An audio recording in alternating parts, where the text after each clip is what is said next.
UFC Fight Night, Luis versus Nascimento in St. Louis, Missouri. We're gonna break down this entire card.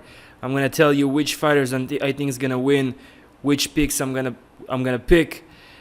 And before we do that, guys, one small request. If you can smash the like button, I would appreciate it. Subscribe to the channel. I'm delivering you every week the UFC card prediction.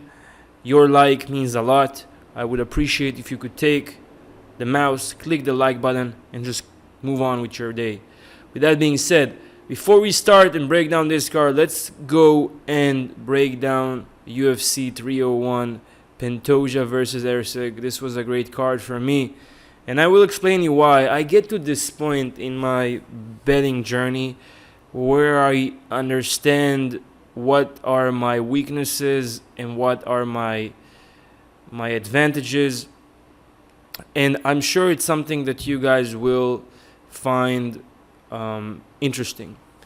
So I'm gonna tell you the lessons I've learned as I break down this card and go over the fights. So first fight, Borjas and Costa.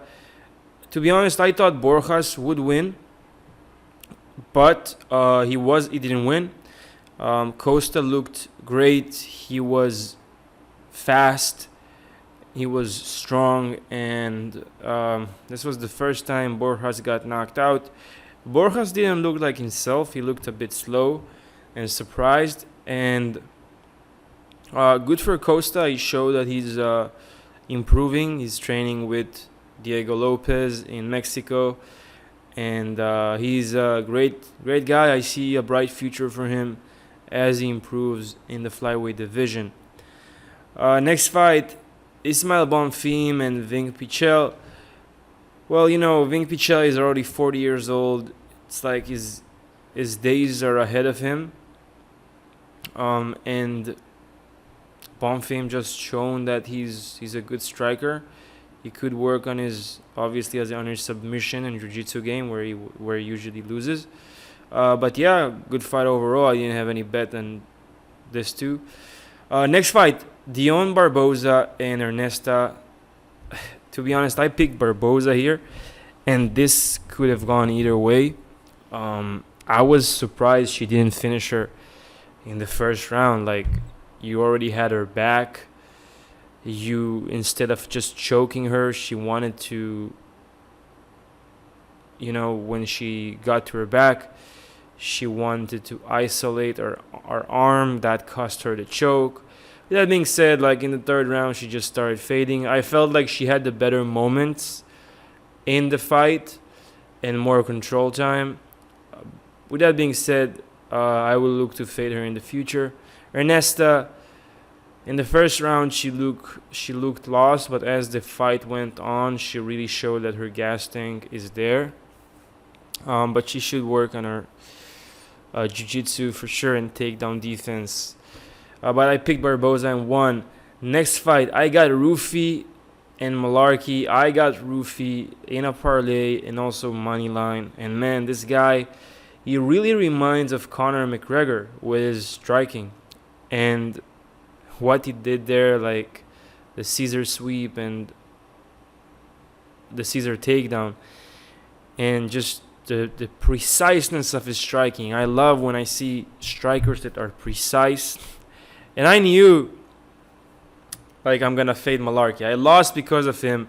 I got the over 2.5 with him and Haqparast, and Haqparast knocks out nobody, and he somehow managed to fade, like to knock out Malarkey. So I said, if Haqparast knocked Malarkey, be sure that Rufi is gonna knock him out. Next fight, Ricard Close and Joaquim Silva. I didn't have any bet here, but it was quite close. Close was dominating, but he got a bit tired toward the second and third round. Silva could definitely finish him with some of those submissions, but it didn't happen. I had no bet here. Next one, I had a bet on Brenner, and to be honest, and you guys, please comment below. Tell me what you think. He didn't look like himself. it seems like he started the fight tired. Like, he started the fight tired, and he somehow survived. He had some moments, but when I saw that he's just like tired and probably the weight cut was bad, I just cashed out. I saved half of my investment, and thank God, because Nick Tikbek did win. But this is not the Elvis Brenner we've seen against Guram and the Elvis Brenner we've seen in the last fight. Just rewatch it and tell me. Next fight, Kowalkiewicz and Lucindo. To be honest, I didn't make any bet. I said that I think Kowalkiewicz gonna win. But no, Yasmin Lucindo was just much faster, much stronger, and I think Kowalkiewicz can just quit because she looked terrible. Although she was in a win streak, it's just like the age, I think, is a factor here. Next fight. This was a max bet for me. I picked Joanderson Brito to win against Jack Shore. And it seems like Jack Shore was terrified of Brito since that ceremonial weigh-in where Brito almost knocked him out just in the ceremonials. Man, Brito is a savage. Jack Shore came up to 145 featherweight from 135, and he's a small 145er, and he didn't even look like he's in fight shape. Like, he had no muscle definition whatsoever. Brito, man, like, this guy is a problem. Okay, people forget that he knocked out Chepe Mariscal. He dominated Diego Lopez, who's one of my favorite fighters, but he dominated him. This guy is a menace, and I see a bright future for him in 145. This was a lock, and you've seen what happened. Now, next fight, Caio and Paul Craig. Listen, I didn't bet on this one just because I knew Paul Craig is dangerous at all times, but Paul Craig proved he has zero striking defense. It's just like his head was wide open, his chin was in the air, and Caio kept touching him like, until he wasn't able to be touched. And that's it. Like, he maybe punched him like 5 times the entire fight. It was a stay away for me, but good for the people who picked Caio. Next one, we have Michel Pereira and Ior Potera. I picked Michel Pereira.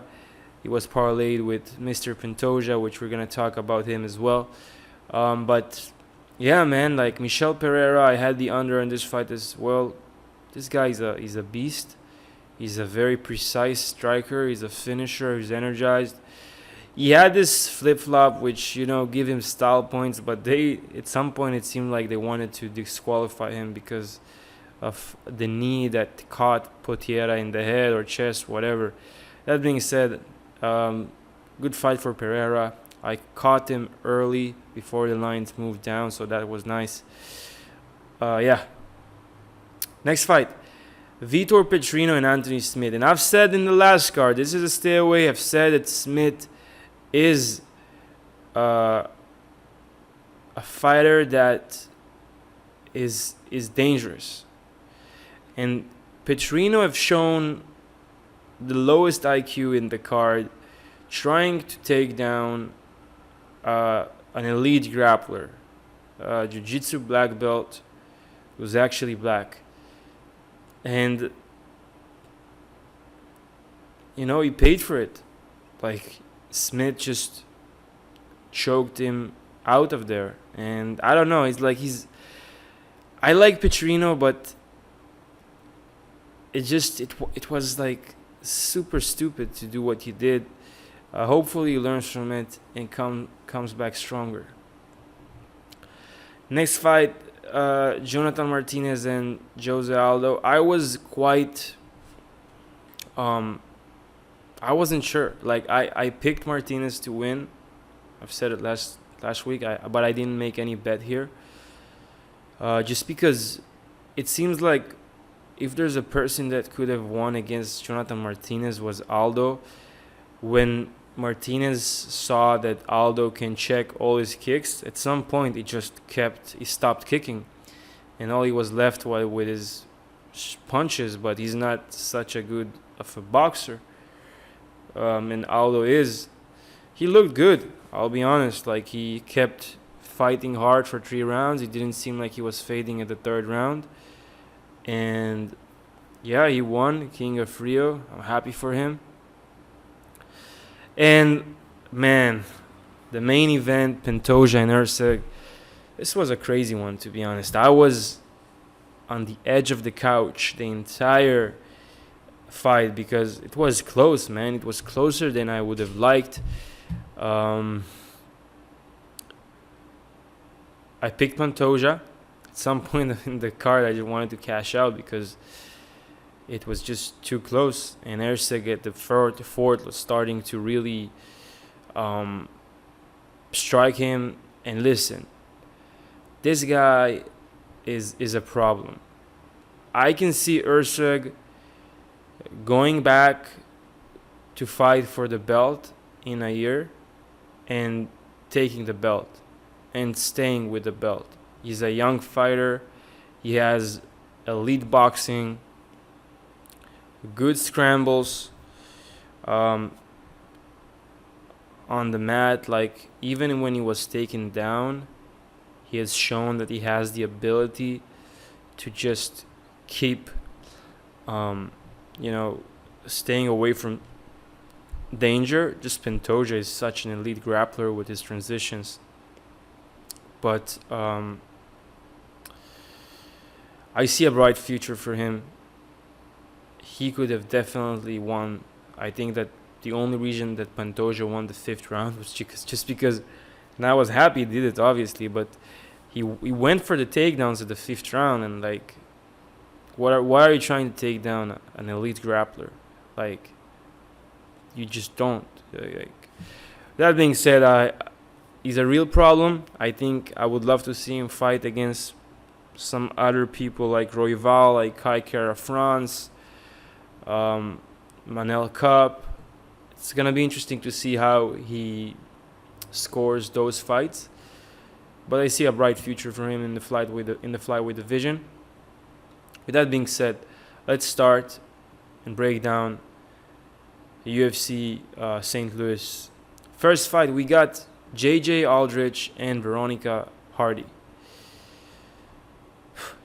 I wanted to fade Veronica Hardy in her last fight against Jamie Lynn Hort, and I got faded because Jamie Lynn Hort looked like trash. She just looked clueless in the 1st round. In the 2nd round, she just woke up in the 3rd round. But I think that the problem for her was the speed that Veronica Hardy have shown. And now she's taking JJ Aldrich, who's a good fighter. She had a win against Na Liang, against Montana De La Rosa. This is a stay away for me, personally. But I think it's going to be a fun fight. I see Veronica Hardy just being the smarter fighter, just staying on the outside, using her speed, using her striking and wrestling defense to just keep the fight standing like she did with Jamie Lynn Hort, and just winning a decision. The over 2.5 is probably live here. I just really like what I've seen from Veronica Hardy in her last fight. She's married now to Don Hardy, who's a very smart fighter. I'm sure he gives her the right. He was a smart fighter, and he's a smart MMA guy in general.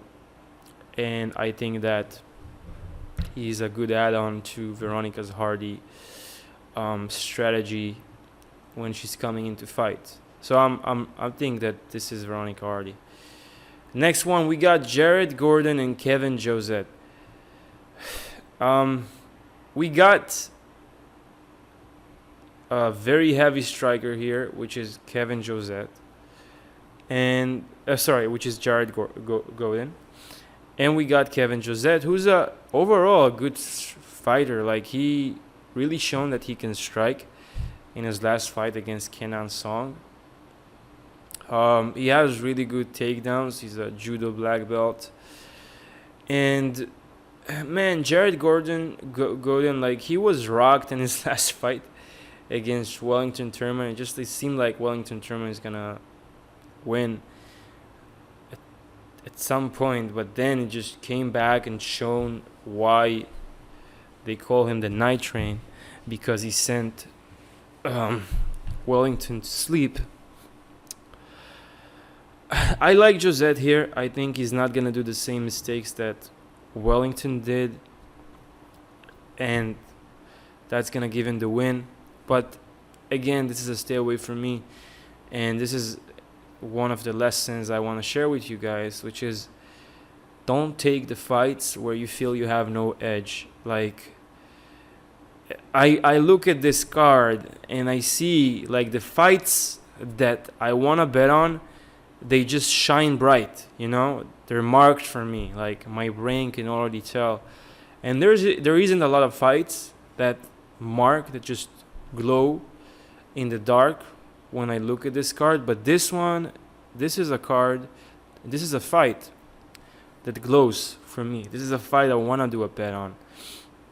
And I'll tell you who. We got Jake Hadley and Charles Johnson. Now, Charles Johnson, many people for some reason don't like him. Maybe because he had a lot of very, I'll say, close fights.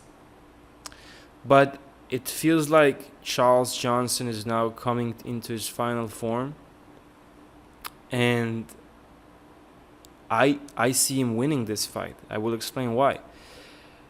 He has really good takedown defense at this point. Like, he improved his takedown defense to another level.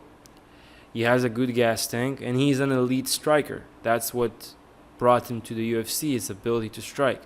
Now, his last three, like in his 5 last fights, he has 3 losses, which were very close fights. Like, the only reason that Rafael Estevam survived was because he came overweight on purpose, and on that 3rd round, like, Charles Johnson was just piecing him up. Give him a minute more, and he would have knocked him out. And he won against Azat Maksum, who was a very high regarded fighter, but he brought an end to his reign, I would say. And now he's fighting Jake Hadley. Now, Jake Hadley is a good striker, but he shines with his jiu-jitsu. Charles Johnson has proven that his anti-jiu-jitsu is there. Like, he wasn't submitted by Mokaev, he wasn't submitted by Durden, and he wasn't submitted by Maksum. And at some point, Maksum had, I think it was a ninja choke, and it was really close, and he got it after he heard Charles Johnson striking wise. But Charles Johnson has proven that he deserves to be there, and he deserves my money. I don't see Jake Hadley touching him like Azat did, and Jake Hadley wrestling will not be enough to take down Charles Johnson. That's the way I see it. Charles Johnson is the bigger fighter as well. He's the longer, he has 2 inch of height advantage. And yeah, I see this card for him. I really like him as the underdog. I'm gonna drop a unit on him. For now, it seems that the line is moving against Charles Johnson. Like, his odds are getting higher. So I'm gonna let the line move a bit. If I'm gonna get Charles Johnson as a bigger underdog, it's better for me. Also, this is in St. Louis, which is his hometown, so he's gonna have the crowd supporting him. So yeah, give me Charles Johnson. Next fight, we got Trey Waters and Billy Joff. This is gonna be an interesting fight. Trey Waters has shown that he is a very good striker and dangerous everywhere. And Billy Joff has shown the same. The thing is, I think that the fact that Trey Waters has almost 5-inch reach advantage and also 5-inch of height advantage, I just feel that this is going to be a problem for Joff, who's a dog and a very dangerous fighter, like we've seen him in his fight against Smatritsky. Smatritsky dropped him in the first round. Somehow Joff got up and knocked out Smatritsky. And, he managed to knock out Yusako as well. He was the dog, I think, in both fights. Well, I just think that Trey Waters' toughness and overall game would be too much for Billy. So give me Trey. Give me Trey to win. Next fight, we got Tabitha Ricci and Tasia Torres. Tabitha Ricci, I picked her almost in the last 5 fights. I think I had her, including Godinez, where she lost by split decision. Listen, Torres is coming off of a 2 year of not fighting. I think she had a baby, she was pregnant, and now she's getting the hungry young Tabitha Ricci. I think this is Ricci. She's gonna have to use her grappling, and she has good takedowns and good jiu-jitsu, but she really has to take her down and use that to win. I'm gonna pick Ricci. I feel like she's gonna have the ability to take down Torres, and just Torres coming off of a 2-year layoff, having a baby, all that doesn't play in her favor. I'm gonna pick the more active, younger, hungrier fighter, which is Tabitha Ricci, to win by decision. Torres was never finished. I like the over 2.5. I think the odds were going to be dog shit for the over 2.5. But for Ricci, we get good odds, and it seems like the odds are moving against her. So, like in favor of her. Over 2.5, 125, too low. I like Ricci. This could be also a good live bet. If you see Ricci managing to use their grappling and take Torres down, that could be really a good sign of her winning. Next fight, we got Esteban Ribovics against Terrence McKinney. I like Ribovics to win here just because I see him weathering the storm in the first round, the McKinney storm, and then just knocking him out in the second. Ribovics is very durable. He had a good fight against Ruziboev and Camuel Kirk, where in both fights he was in bad positions in the grappling section, and he managed to survive. He has good kimura, good stand-up game. And I don't see Terrence McKinney standing and banging with Ribovics, who has a good chin and even better boxing.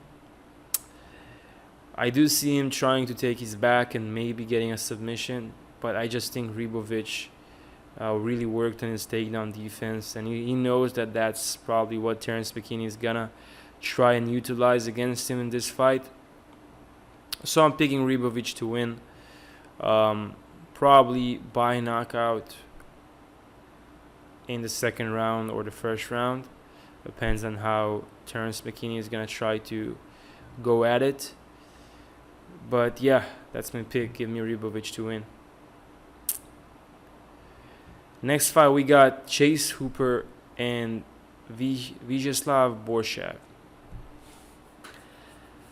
This is one of the fights that also lighted up for me. I really like Borshchev, but in every fight in his last 4 fights, in his last 4 fights other than the Mahashate fight, he was taken down. He was controlled. And the problem now, he is going against an elite grappler. Like, we're talking about a guy whose jiu-jitsu is top level. The problem with Vyacheslav is that when he gets up, he gives his back. Okay? He did it multiple times in his fight against the Casey, with Davis and with Sadikov. The only difference here is that Chase Hooper is gonna submit him if he gives him the back. So that's the problem here. If it stays on the feet, it's Borshchev all day. He's gonna piece up Hooper. But if Hooper manages to take Vyacheslav down, Vyacheslav has a good takedown defense, but he was taken down, and I think that Chase Hooper has, especially in the first round, he has the ability to take him down and just take the back. So, you know what? I'm gonna pick Hooper, but I wouldn't be surprised if Borshchev gets the knockout. The smart pick here would be the under 2.5, just because if it stays on the feet, he definitely gets knocked out by Vyacheslav, and if it goes down, I see him getting knocked. I see him getting submitted. I'm talking about Borshchev. I see him getting submitted, and Chase Hooper has a lot of rear naked chokes. The under 1.5 might be a problem, but I like the under 2.5 better here. With that being said, I'm gonna pick the underdog Hooper. I just see that submission happening if Hooper manages to take him down. Also, it might be a good live bet if you see that Hooper can't take down Vyacheslav. It's Borshchev all day. Next fight, we're opening the main card. We got Waldo Cortes-Acosta against Robelis Despaigne. So this is a major stay away from me. If I'm gonna pick anything here, it's gonna be the under. I don't think that Robelis is gonna run through Costa like he did with the rest of his competition so far. Acosta has shown that he's durable. He has good chin. He has good takedown defense. Now that I see Cortes trying to take him down. He was never knocked out as well.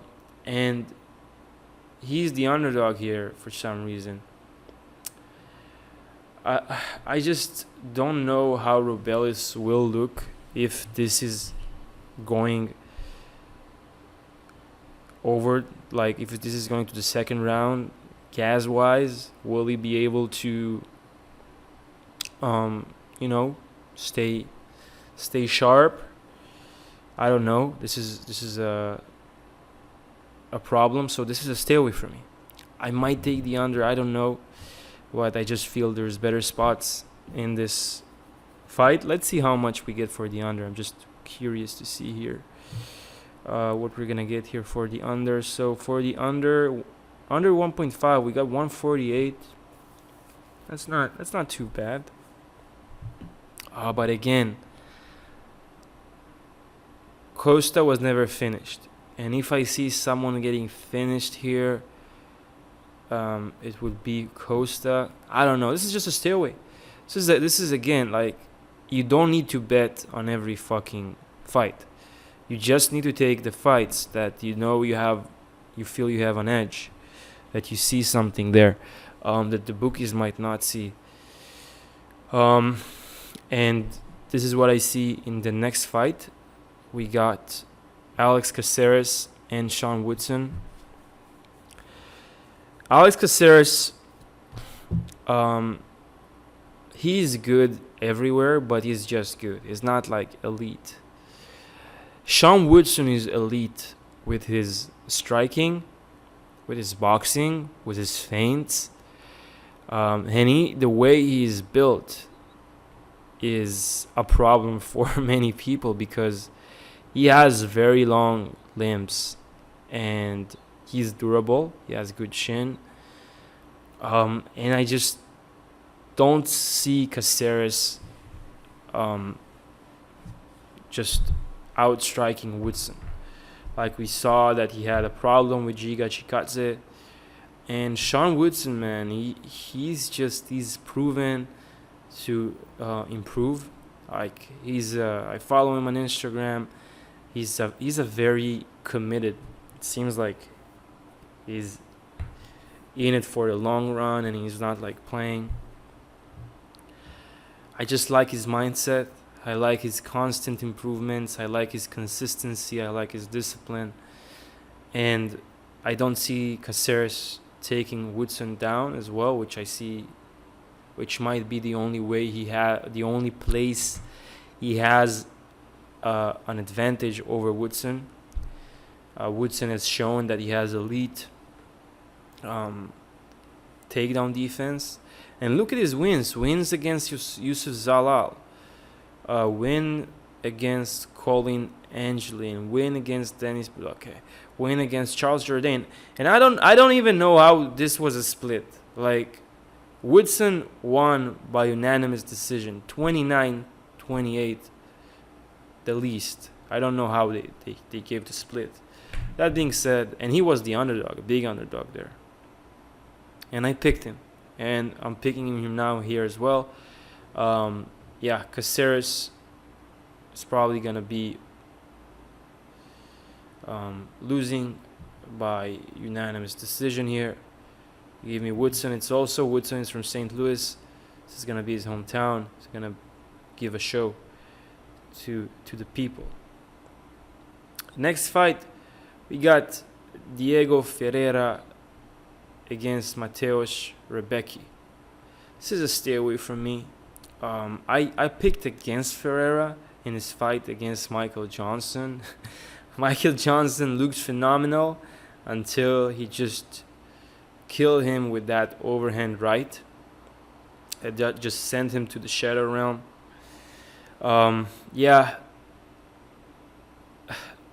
The problem here is that Ferreira is a very dangerous fighter, striking-wise, and he's also a very good grappler. The thing about Rebecki is a phenomenal grappler, but I'm really not high on his ability to strike. And if this goes to the mat, I don't know. Ferreira is dangerous. I would pick, just for the sake of the video, I'll pick Rebecki to win. He's the favorite, and if he takes him down, I believe he can just control ground and pound, or even get the submission. But this is a stay away from me. I just think Ferreira is too dangerous to make any bet here. Next fight, we got Alonso Menifield and Carlos Ulberg.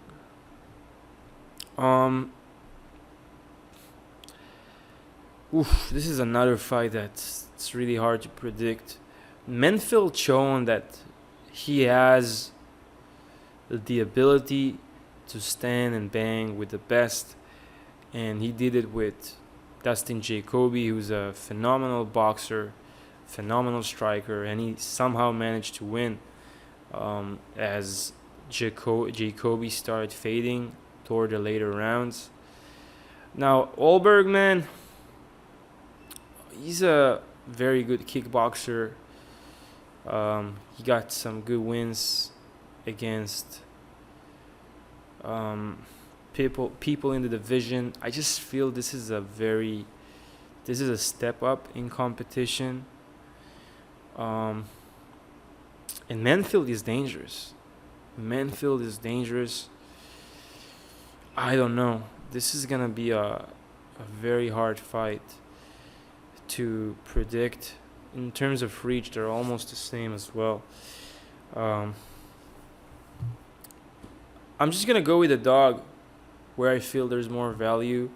Menifield has proven that he's a dog, and I'm not really high on Ulberg gas tank or chin. He got knocked out in the past by Kennedy and Chuku after he completely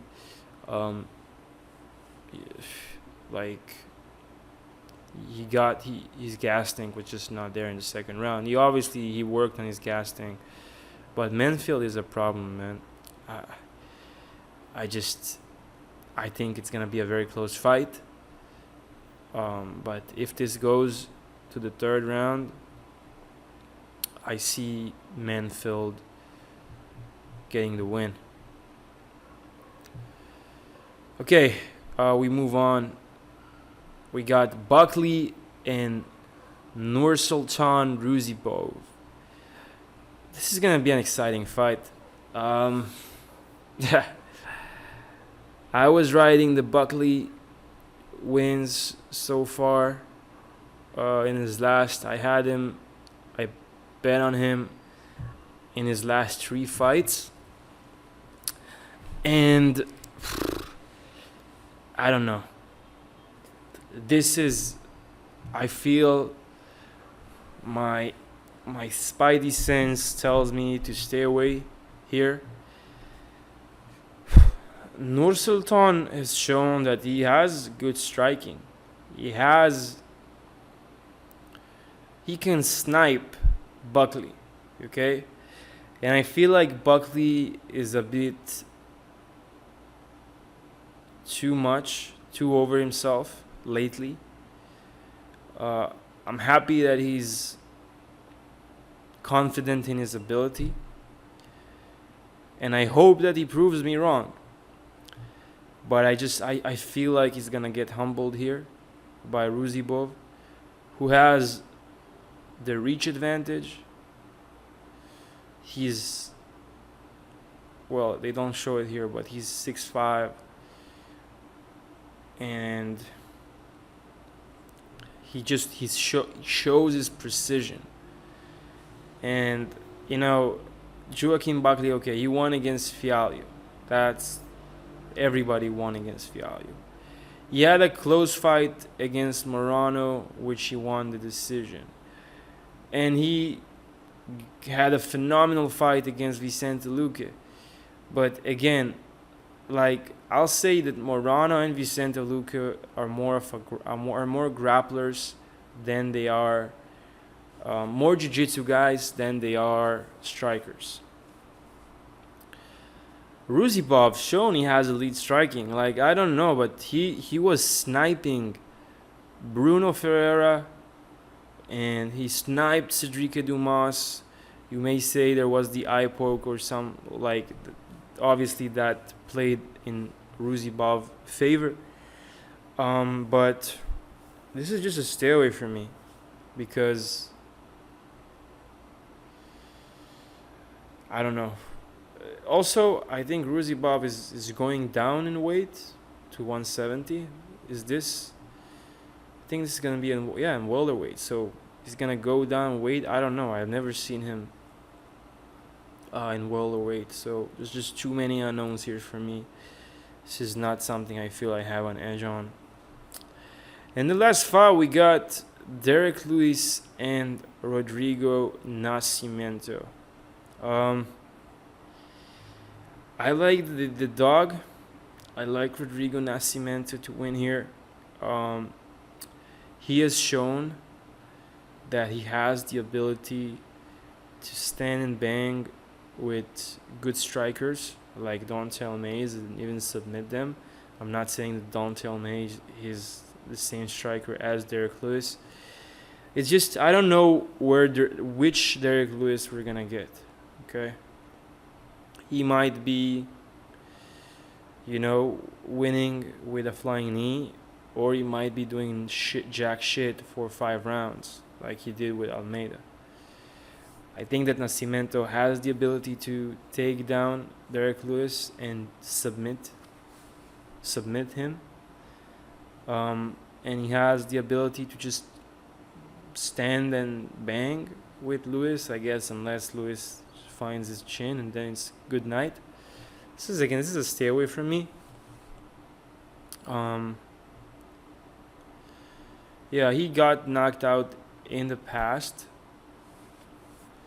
but he improved his striking, I guess, sense. But I'm gonna go with the dog. I'm gonna say the dog is gonna win by, I would say, by decision. This is a 5-rounder. I'll say he can win by decision or submission. I don't see him knocking out Lewis. That's my pick. If you guys enjoy the content, make sure you like the video, subscribe to the channel, and comment. Let me know what's your picks.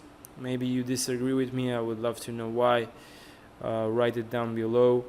That's it for this one. I'll see you in the next one.